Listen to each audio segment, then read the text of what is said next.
Vinegar Hill was formerly a residential and commercial African American neighborhood, which was largely demolished in the 1960s. The portion of West Main Street between 2nd Street and 4th Street was the primary urban business district of Charlottesville's African American community during the early 20th century, and the surrounding streets were once crowded with private homes. The neighborhood was originally established by Irish immigrants in the 1850s who settled in Charlottesville to work for the Chesapeake and Ohio Railroad. The name Vinegar Hill may come from an old Irish drinking song, or perhaps from the moonshine produced here during the early years of the area's existence. After the Civil War, many African American businessmen began to open stores and shops on West Main Street, including George P. Inge, who opened his grocery store in 1891 when the street was still a dirt road.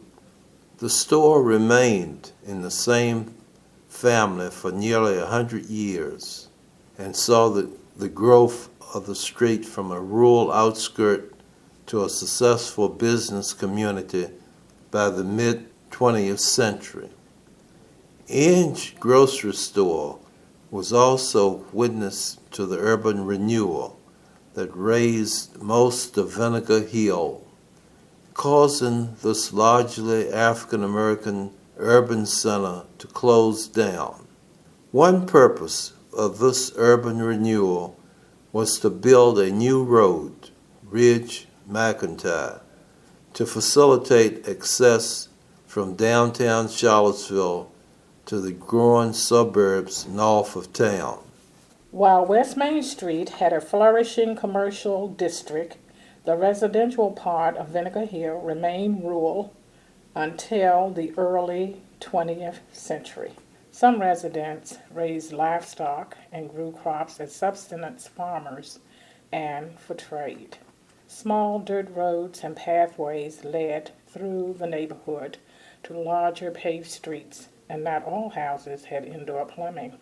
The clearing of substandard housing in Vinegar Hill is still seen as a controversial event today. While the true motive behind its destruction may be debated, the impact of Vinegar Hill's demolition on the city of Charlottesville is clear. Successful African American owned businesses on West Main Street were shut down and the city became physically and racially fractured. In 1976, historian John Hammond Moore describes the former neighborhood. The Hill, most assuredly, was much more vibrant and alive in its former guise than it is today.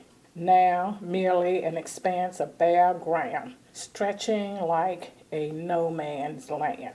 Today, what remains of Vinegar Hill is Inge's store on West Main Street and 4th Street Northwest. Nearby, in the Star Hill neighborhood on 4th Street Northwest, is historic Jefferson School and George Washington Carver Recreation Center.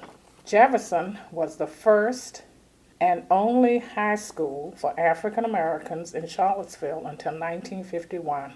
Jefferson School was also the first Charlottesville public school to host totally integrated classes of black and white students, teachers, and staff. Jefferson School and George Washington Carver Recreation Center are on the state and national registers of historic places and is a locally protected landmark.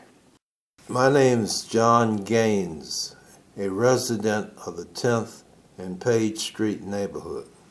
Recorded by Ann Wicks Carter, Charlottesville historian.